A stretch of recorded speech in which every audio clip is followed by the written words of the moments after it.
రాష్ట్రంలో రైతాంగం కోసం బీఆర్ఎస్ పార్టీ ఉద్యమాలు చేపడతామని చెప్పి మాజీ మంత్రి కేటీఆర్ అన్న అంశాలకు సంబంధించి నిన్న బోత్లో జరిగిన రైతు కోసం మేము పోరాటం చేస్తామన్నారు.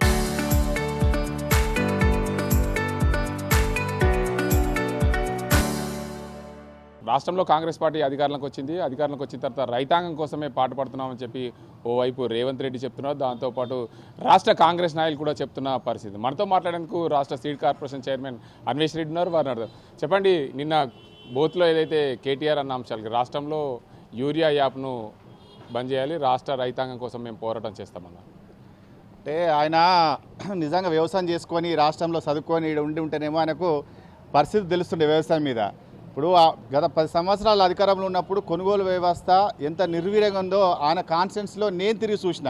వర్షాలు వాడి మొలకలు ఇచ్చినా కానీ కొనలేనటువంటి పరిస్థితి ఆయన ఇవాళ మాట్లాడుతున్నాడు. ఇప్పుడు యూరియా అనేది ప్రధానంగా యూరియా సమస్య ఎక్కడ వస్తున్నది? యూరియా సఫిషియెంట్గా ఉంది కానీ దొరకదేమన్నటువంటి ఇట్లాంటి వాళ్ళు మాట్లాడబట్టే దొరకదేమన్నటువంటి ఒక ఆలోచనతోటి వల్ల రైతులంతా ఆగమై యూరియా కోసం అడుగుతూ ఉన్నారు. యూరియాకు సంబంధించినటువంటి 2-3 విషయాలు చాలా స్పష్టంగా రైతులు మీ ద్వారా అర్థం చేసుకోవాల్సింది ఏంటంటే, ఇవాళ యూరియా అనేది రాష్ట్ర ప్రభుత్వం చేతిలో ఉండదు. కేంద్ర ప్రభుత్వము సప్లై చేస్తే రాష్ట్ర ప్రభుత్వం రైతులకు అందిస్తుంది. కానీ ప్రతి సీజన్లో ప్రతి వానాకాలం కంటే ముందు సీజన్ స్టార్ట్ అయ్యేటప్పుడే రాష్ట్రాలకు ఎంత అవసరం ఉంటుంది అనేటువంటి ఒక అంచనాలను కేంద్ర ప్రభుత్వం సేకరిస్తుంది. దాని ప్రకారము మేలో, ఏప్రిల్లో, జూన్లో, జూలైలో ఇట్లా ఎంత అలొకేషన్ చేయాలన్నటువంటి ఒక లెక్క ఉంటుంది. దాని ప్రకారం కేంద్రం నుంచి సప్లై చేయట్లేదు. ఉదాహరణకు ఇవాళ మేలో 2 లక్షల మెట్రిక్ టన్నులు సప్లై అయ్యాలనుకో 50 లక్షల మెట్రిక్ టన్నులే సప్లై చేసినటువంటి సందర్భం. ఇట్లా తగ్గిస్తూ ఉన్నారు.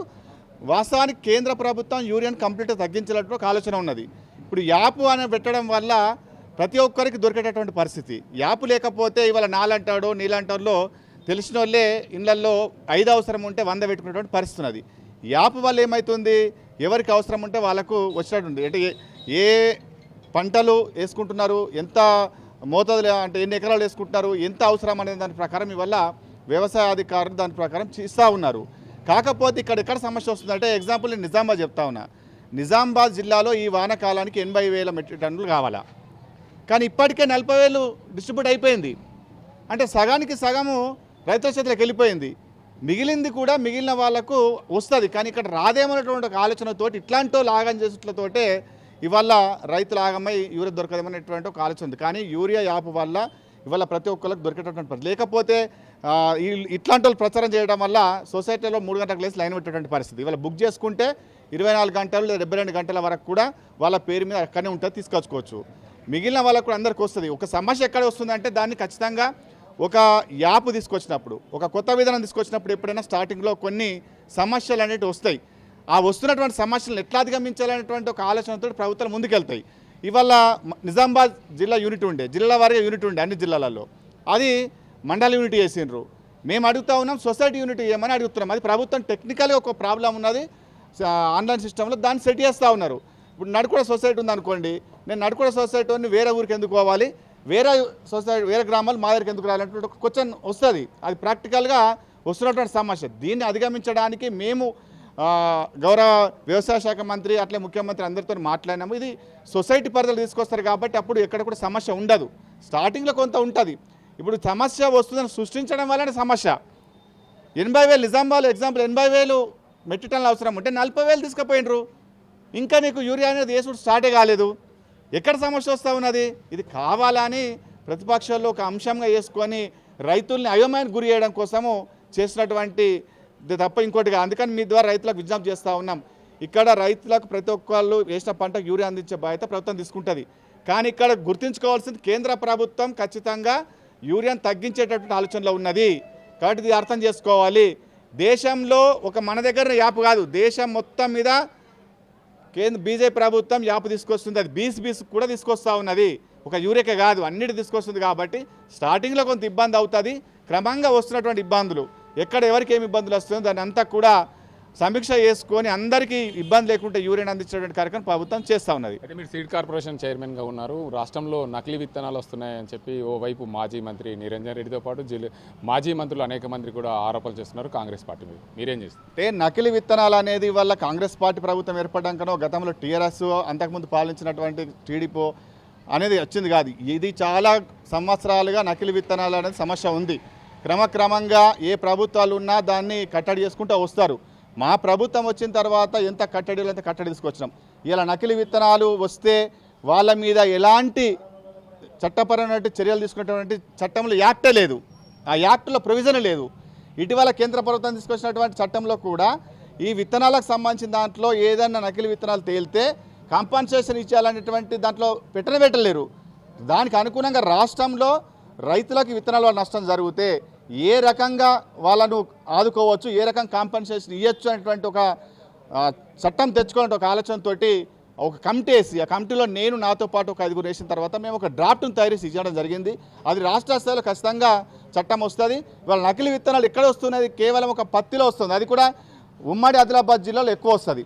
ఆ ఉమ్మడి ఆదిలాబాద్లో ఈపాటికే చాలామందిని అరెస్ట్ చేయడం జరిగింది, విత్తనాలు సీజ్ చేయడం జరిగింది. ఇక్కడ రైతులు కూడా ఇక్కడ ఎక్కడ జరుగుతుందంటే పత్తి విషయంలో అనేక రకమైన కంపెనీలు ఉన్నాయి. ఎంత కావాలో ఎన్ని ప్యాకెట్లు కావాలో అంతకంటే 3 ఇక్కడ స్టాక్ ఉన్నది. కాకపోతే కొందరు రైతులు ఆ లూజు తీసుకొచ్చి దాన్ని జిన్నింగ్ చేసి తక్కువ ధరకు వస్తుందంటే ఒక ఆలోచనతో పంట ఎంతో సంతని వేస్తూ ఉన్నారు. మేము అందుకే పదే చెప్తున్నాం రైతాంగానికి కూడా, మీకు సరిపడా విత్తనాలు మేము అందించే బాధ్యత మేము తీసుకుంటాము.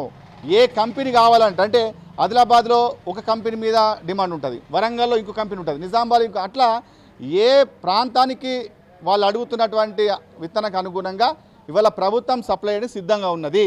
అన్ని రకాలుగా 3 కంటే ఎక్కువనే ఇలా ప్యాకెట్లు ఉన్నాయి. కాబట్టి రైతులు ఆగం కాకండి. ఖచ్చితంగా నకిలీ విత్తనాల్లో మేము మొదటి నుంచి కూడా మాట్లాడుతున్నాం. ఏప్రిల్ నుంచే ప్రతి జిల్లాలో మేము మీటింగ్లు మాట్లాడినాము.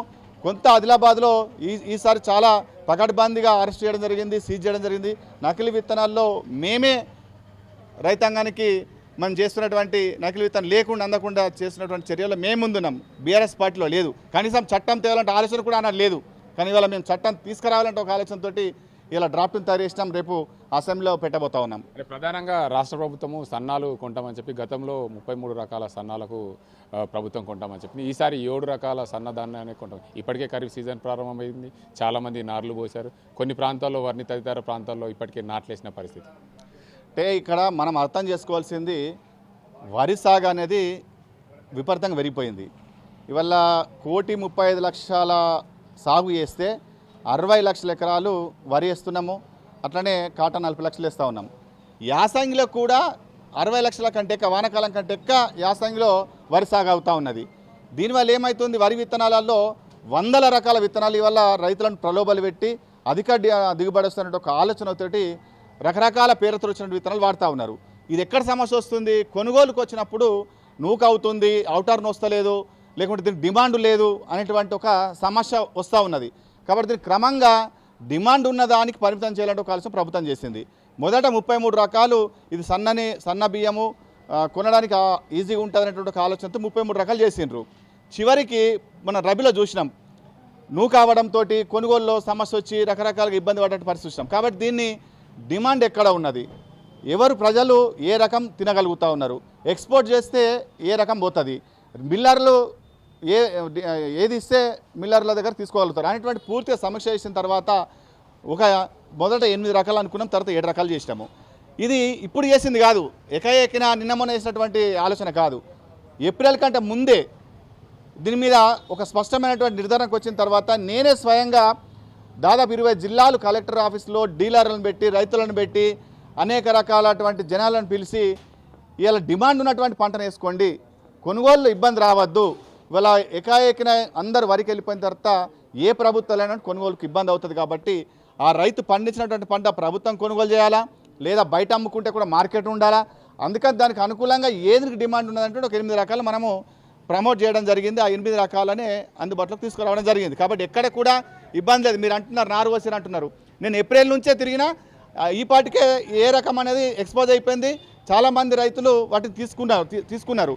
కానీ ఇక్కడ ఎక్కడ వస్తుందంటే చాలామంది కొందరు కావాలని పని లేని వాళ్ళంతా కూడా ఏమవుతుందంటే ఏది పడుతుంది సోషల్ మీడియాలో మాట్లాడుతూ ఉన్నారు, వాస్తవాలకు విరుద్ధంగా మాట్లాడుతూ ఉన్నారు. ఇవాళ బీపీటీ అనేది చాలా కాలం నుంచి పేరున్నటువంటి బీపీటీ, అది తెలంగాణ సాంబ మాసూరి, దాన్ని డిమాండ్ ఉంది, అది వేసుకోమంటున్నాము. కేఎన్ఎం కునారం ఉన్నది 163 దాన్ని వేసుకోమంటున్నాము. ఇప్పుడు డిమాండ్ ఉన్నటువంటి పంటని వేసుకోమని చెప్పడం తప్పేమున్నది? ఇలా నిరంజన్ రెడ్డి మాట్లాడుతూ ఉన్నాను నిన్న, 7 రకాలు 7 రకాలు చేస్తే 10 క్వింటల్ దిగుబడి తగ్గిపోతుందట. ఆయన వ్యవసాయం చేసిండో లేకుంటే మొన్న మా రేవంత్ రెడ్డి గారు అన్నట్లు గోసి కట్టుకొని గిట్ల మీద తెలిసి తెలక తిరుగుతున్నాడు అన్నట్టు కూడా అది వాస్తవమే. 10 క్వింటల్ దిగుబడి ఇక్కడ వ్యత్యాసం వస్తుందా? ఇవాళ ఇన్ని రకాల పంటలు విత్తనాలు ఉన్నాయి. ఏ పంట అయినా 28 నుంచి 32 క్వింటల కంటే ఈ మధ్యన దిగుబడి వస్తుంది. 35, 40 దిగుబడి పంటలు లేవు. 28 కంటే కింద వచ్చేది లేదు. ఊరికే 10 క్వింటల్ దిగుబడి తగ్గుతుందని చెప్పేసి రైతులను అయోమయం చేసేటువంటి పని పెట్టుకున్నాడు ఆయన. టీఆర్ఎస్ వాళ్ళ పని ఏమున్నది? రైతులను ఆగాం చేయాలా, ఏదో రకంగా వాళ్ళ గుప్పెట్లకు తెచ్చుకోవాలంటే ప్రయత్నం చేస్తున్నారు. కానీ 10 క్వింటల్ మాట్లాడేటప్పుడు వాస్తవాలు మాట్లాడాలా. 10 క్వింటల్ వ్యత్యాసం వస్తుంది ఎక్కడైనా దిగుబడి అంటే నోటికి ఏదో అది మాట్లాడుతూ ఉన్నారు. మళ్ళీ ఒక మాట మాట్లాడుతూ ఉన్నారు. కొనుగోలుకు సంబంధించిన దాంట్లో కేటీఆర్ మాట్లాడుతూ ఉన్నాడు. అంటే ప్రధానంగా కొనుగోలు రాష్ట్రంలోనే ధాన్యం కొనుగోలులో తెలంగాణ ఫస్ట్, అందులో నిజామాబాద్ జిల్లా మొట్టమొదటి స్థానంలో ఉన్నది. కేంద్ర ప్రభుత్వము కొనుగోలు ఈసారి చెయ్యము తెలంగాణ రాష్ట్రం నుంచి అని చెప్తున్నారు. గతంలో బీఆర్ఎస్ పార్టీ ఢిల్లీలో ధర్నా చేసింది, ఇప్పుడు కాంగ్రెస్ పార్టీ చేస్తుందా అనే కోణంలో కూడా బీఆర్ఎస్ పార్టీ మాట్లాడుతున్నారు. అటు బీజేపీల పైన ఎలాంటి ఒత్తిడి తీసుకొస్తారు? ఇప్పుడు పంట కొనుగోలు చేయలేమని ఎక్కడ చెప్పలే. ఇవాళ నా కేటీఆర్ మాట్లాడుతూ జొన్నలు కొనుగోలు చేస్తలేనట్టు. వాళ్ళ హాయంలో పండిన సాగెంత కొన్నది ఎంత? 60,000 క్వింటల కంటే ఎక్కువ కొనలే ఆదిలాబాద్ జిల్లా కాదు మొత్తం రాష్ట్రం అంతా జొన్నలు, తెల్ల జొన్నలు. ఇవాళ మేము 2,40,000 క్వింటలు కొన్నాము, ఇంకా ఉన్నది ఇంకా కొంటాము. ఊరికే కొనలేరు అని అంటే ఇప్పుడు వరి కానీ మొక్కజొన్న కానీ వాళ్ళ హాయంలో పండిన దానికంటే ఇలా వరిలో 15 లక్షల ఎకరాలు ఇవాళ సాగు పెరిగింది. అంటే 15 లక్షల ఎకరాలు అని అంటే అట్లే మక్కలు కూడా 5-6 లక్షల కంటే ఎకరాలు సాగు కాలి రాష్ట్రం అంతా ఎప్పుడు కూడా యాసంగిలో. ఇవాళ 16 లక్షల ఎకరాలు సాగైంది. అంటే 80 లక్షల మెట్రిక్ టన్నులు దిగుబడి వస్తుంది. మనం 15 లక్షల కొన్నాం మనము. అంటే కొనుగోలు ఒకటేసారి ఇంత పెద్ద మొత్తంలో మొక్కజొన్న రావడము, ఇంత మొత్తంలో వరి రావడంతో కొంత ఆలస్యమైనటువంటి మాట వాస్తవం. ఎందుకు ఆలస్యం అవుతూ ఉన్నది? ఒకటే తక్కువ వండిన పంటకు జరిగినటువంటి కొనుగోలు విధానం చూడండి, ఎక్కువ స్థాయిలో వండినప్పుడు కొనుగోలు వ్యవస్థ చూడండి. అవే లారీలు, గదే లేబర్లు, గదే గానిబ్యాలు ఇవన్నీ ఉంటాయి కాబట్టి అన్ని సమకూర్చడంలో కొంత ఇబ్బంది అవుతుంది. అయినప్పటికీ కూడా ఇవాళ వరిని 80 లక్షల మెట్రిక్ టన్నులు కొనుగోలు చేసినాం. వాళ్ళ ముఖానికి ఎప్పుడైనా కొన్నారు 80 లక్షల మెట్రిక్ టన్నులు? ఏనాడు కొనలే. 47 లక్షల కంటే ఎక్కువ ఎప్పుడు కొన్నటువంటి లేదు చరిత్ర. ఇవాళ 80 లక్షల మెట్రిక్ టన్ డబుల్ కొన్నాము. కొనుగోలు ఎక్కడ ఆగింది? కేవలం అందరినీ అయోమయ పెడతా ఉన్నారు, రైతుల్ని అయోమయానికి గురి చేసేటువంటి ప్రయత్నం చేస్తూ ఉన్నారు. ఇవాళ మేము కొనుగోలు చేయమని ఎక్కడ కూడా చెప్పలే. కేంద్ర ప్రభుత్వం ఏం చేస్తూ ఉన్నది? ఎంఎస్పి నిర్ణయం చేసి వదిలేస్తూ ఉన్నారు. ఇప్పుడు ప్యాడీ ఉన్నది, ఎఫ్సీ ధర కొనుగోలు చేయాలా? మరి రాష్ట్రంలో పండినటువంటి పంటనంతా కొనుగోలు చేయకుండా కేవలం 70% పంటని కొనుగోలు చేస్తూ ఉన్నారు. మరి మిగిలింది ఎవరు కొనుగోలు చేయాలా? అట్లానే మొక్కజొన్న ఉన్నది, గింజ కొనరు కేంద్రం. తెల్ల జొన్నలు ఉన్నాయి, గింజ కొనరు. మిగిలిన పప్పు దినుసులు ఏదైతే శనగలు ఉన్నాయో, ఆయిల్ సీడ్స్, సోయాబీన్ ఉన్నదో 25% మాత్రమే వాళ్ళు కొనుగోలు చేస్తూ ఉన్నారు. మరి కేంద్ర ప్రభుత్వం ఎందుకు పూర్తిగా కొనుగోలు చేయదని దీంట్లో వాళ్ళ మీద ఒత్తిడి చేయడం కోసం మేము చెప్తున్నాం తప్పితే కానీ కొనమని ఎక్కడ లేదు. కొనకపోతే ఇలా తెల్లజొన్నలు కొంటున్నాం కదా. ఈ రాష్ట్రంలో ఉన్నటువంటి రైతాంగాన్ని కాపాడుకోవాల్సిన బాధ్యత కాంగ్రెస్ పార్టీ ప్రభుత్వానికి ఉన్నది. అట్లానే అట్ ద సేమ్ టైం కూడా కేంద్రం చేయాల్సినటువంటి పని కొనుగోలు విధానంలో ఎంఎస్పి నిర్ణయం చేసి తప్పుకుంటే ఊరుకుంటే కుదరదు. ఖచ్చితంగా మీరు కూడా కొనాలనేటువంటి ఒత్తిడి తెస్తాము. అట్లానే రాష్ట్రంలో పండించినటువంటి పంటలను కొనుగోలు చేస్తామనేటువంటి మాట రైతాంగం చెప్తా ఉన్నాం. ఇది కేవలం కేంద్రం విధి విధానాలకు అనుకూలంగా కొనుగోలు వ్యవస్థ ఉంటే చెప్పారు తప్పితే కానీ మేము కొనమని ఎక్కడ కూడా చెప్పలేదు. ఊరికే వరి కొనారట అని ప్రచారం మొదలుపెట్టారు. వాళ్ళలాగా వరి వేస్తే ఊరైనా ఇప్పుడు చెప్పలే, వరి వేయకండి మేము చెప్పలే. కాకపోతే పంటల మార్పిడి జరగాల. ఒకటే పంటకు వెళ్తే రేపు రాష్ట్రంలో నీటి సమస్య, కరెంటు సమస్య, భూమి సమస్య అన్నీ ఏర్పడతాయి. కాబట్టి ఈ రాష్ట్రాన్ని అవసరాలకు, వినియోగదారులకు అవసరాల రీత్యా ఇవాళ అనేక పంటలను మనము దిగుమతి చేసుకుంటున్నాం. కూరగాయలు 10 లక్షల మెట్రిక్ టన్నులు దిగుమతి చేసుకుంటున్నాము. పప్పు దినుసు 9 లక్షలు చేసుకుంటున్నాము. ఆయిల్ సీడ్స్ 5 లక్షలు చేసుకుంటున్నాం. ఇవన్నీ మన దగ్గర పండేటే కాబట్టి ఈ పంటల వైపు మార్పిడి జరగాల. ఒక 2-3 ప్రధాన పంటలకే కావద్దని చెప్తున్నాం తప్పితే కానీ బలవంతంగా ఎక్కడ కుదరట్లేదు. ఇంకోటి కూడా చెప్తా ఉన్నాం, ఇవాళ ఎవరైతే పంటల మార్పిడి చేసుకుంటారో వాళ్లకు ఏ రకంగా ఆదుకోవాలి, ఏ రకమైన ప్రోత్సాహం ఇవ్వాలన్నటువంటి చర్చ ప్రభుత్వం ఆలోచన చేస్తూ ఉన్నది. ఊరికే చివరిగా నేను మీ ద్వారా ఈ రాష్ట్ర రైతాంగానికి విజ్ఞప్తి చేస్తున్నాం ఏంటంటే 3 విషయాలు ప్రధానంగా. యూరియా విషయంలో ఎవ్వరూ ఎక్కడ కూడా ఇబ్బంది పడకండి. అందరికి సరిపడేటువంటి యూరియా ప్రభుత్వం అందిస్తుంది. కాకపోతే దీంట్లో కేంద్ర ప్రభుత్వము యూరియాను తగ్గించాలి. పంటలు ఖరాబ్ అవుతున్నాయి, రోగాలు వస్తూ ఉన్నాయి, మనుషులు తిన్న వాళ్ళకు భూములు ఖరాబ్ అవుతున్నాయి కాబట్టి యూరియాను తగ్గించాలనేటువంటి కేంద్ర ప్రభుత్వం ఆలోచన చేస్తూ ఉన్నది.